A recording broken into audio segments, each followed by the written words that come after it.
नमस्कार, राधे राधे, हरे कृष्णा। अंजू के नुस्खों में आपका बहुत बहुत स्वागत है। आज मैं आपको पंचभिक्खु में सुनी जाने वाली कहानी सुनाऊंगी।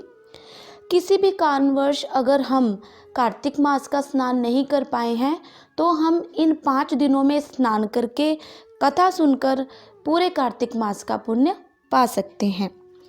एक शाहूकार के बेटे की बहू थी।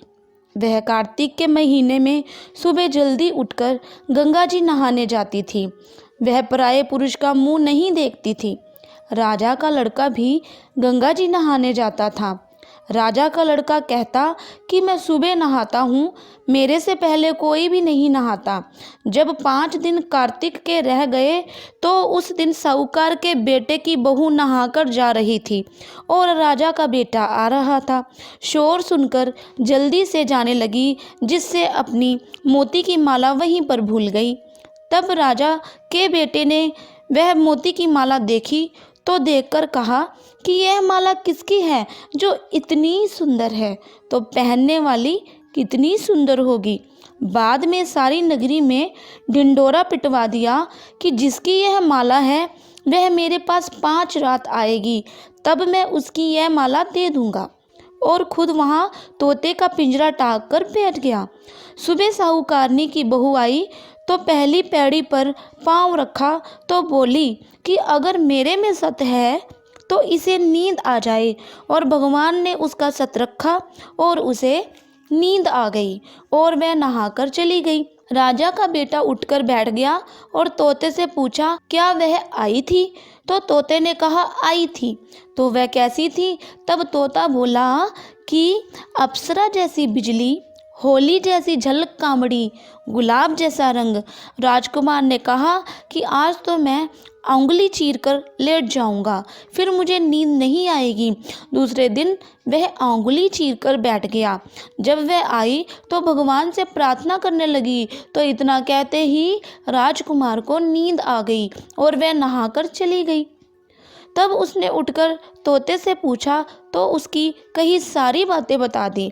तब राजकुमार बोला कि मैं आंखों में मिर्च डालकर बैठूंगा, और रात को मिर्च डालकर बैठ गया। और वह आई और प्रार्थना करी, जिससे राजकुमार को नींद आ गई और वह नहाकर चली गई। तब राजकुमार ने तोते से पूछा कि आई थी? तो उसने कहा, आई थी। फिर उसने कहा, आज तो बिना बिस्तरे में बैठूंगा, और वह रात को बिना बिस्तरे के बैठ गया। जब वह नहाने आई तो फिर भगवान से वही बात कही तो राजकुमार को नींद आ गई। जब वह नहाकर जाने लगी तो आंख बंद करके चली गई। राजकुमार ने उठकर देखा तो वह नहाकर चली गई। तो वह बोला कि आज तो मैं आग की अंगीठी रख बैठूंगा, जिससे नींद नहीं आएगी, और वह अंगीठी रख कर बैठ गया। साहूकार की बहू आई तो भगवान से कहा कि 4 रात तो निकाल दी, परंतु आज की रात और निकाल दो।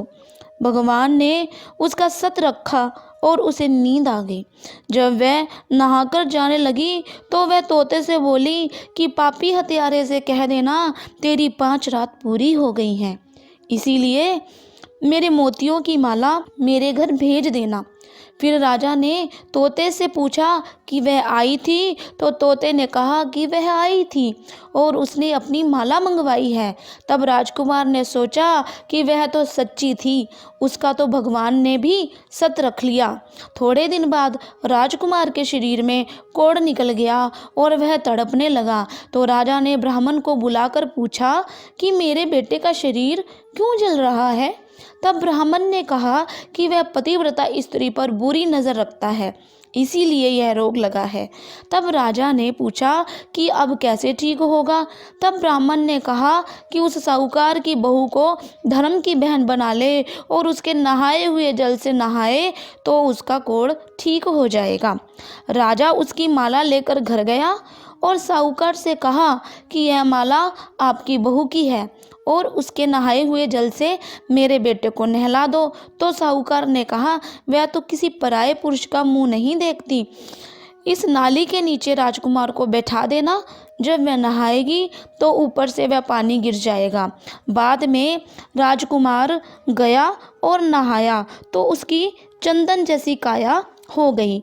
पंच भिक्खु देवता जैसे साहूकार की बहू का सत रखा वैसे सबका सत रखना, कहते सुनते हुकारा भरते अपने सारे परिवार का सत रखना। इस कहानी के बाद विनायक जी की कहानी अवश्य सुने।